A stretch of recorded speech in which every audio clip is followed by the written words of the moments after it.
Salam tout le monde, bienvenue sur notre chaîne d'actualité Maroc 24. Si vous trouvez cette vidéo intéressante, n'hésitez pas à la liker et à nous laisser vos commentaires.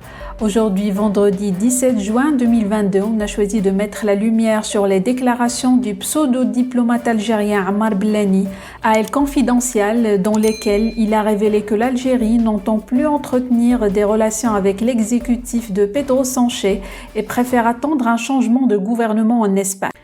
Pour Ammar Blani, l'Algérie attend un nouveau gouvernement en Espagne pour clore la crise, espérant un revirement de position sur le Sahara marocain.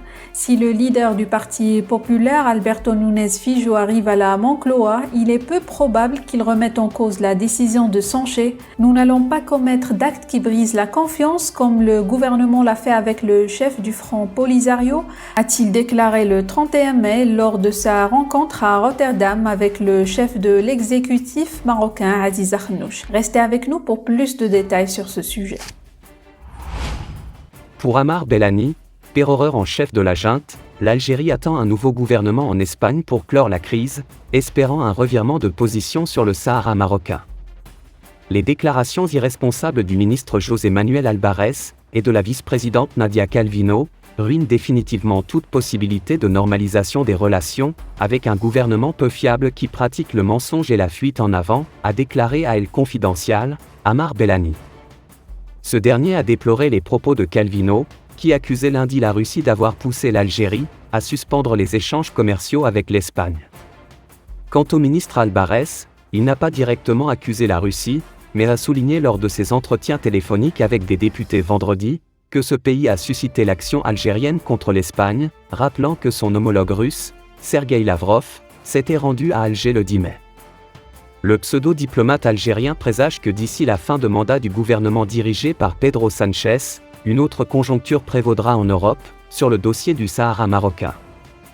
Dès lors, on peut dire que l'Espagne non seulement ne respecte pas le droit international, mais piétine également le droit européen, ayant jugé que le Royaume du Maroc et le Sahara sont deux territoires séparés et distincts, a-t-il indiqué. Force est de constater que le flux des prophéties de Blani a brusquement tari, lorsqu'il a été invité à se prononcer sur le gel de son gouvernement de toute démarche de domiciliation bancaire pour l'import ou l'export vers et depuis l'Espagne, prétextant que le sujet dépasse ses prérogatives.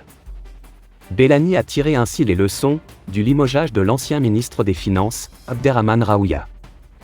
Sur l'intégration du Sahara marocain dans les accords commerciaux avec le Royaume, l'Algérie parie en effet sur les pays nordiques pour contrebalancer l'influence traditionnelle sur ce dossier des États du sud de l'Union européenne, notamment la France et l'Espagne. Ammar Blani persiste et signe dans l'entêtement de son pays à se mettre au bond des nations, et s'est dit confiant en la réaction positive des pays scandinaves, la Suède en tête, à l'annonce du prochain verdict en appel de la CJUE. Dans ses déclarations à El Confidencial, Blani a laissé entendre que son gouvernement parie sur une victoire du Parti populaire aux prochaines législatives pour annuler le soutien de Pedro Sánchez à la proposition marocaine d'autonomie. Pour rappel, 3 mois après son élection à la tête du PP, Alberto Núñez Fijo a déclaré le 31 mai « Notre alliance avec le Maroc n'est pas sujette à des interrogations » lors de sa rencontre à Rotterdam avec le chef de l'exécutif marocain, Aziz Akhnouch. Et d'ajouter que nous n'allons pas commettre d'actes qui brisent la confiance, comme le gouvernement l'a fait avec le chef du Front Polisario.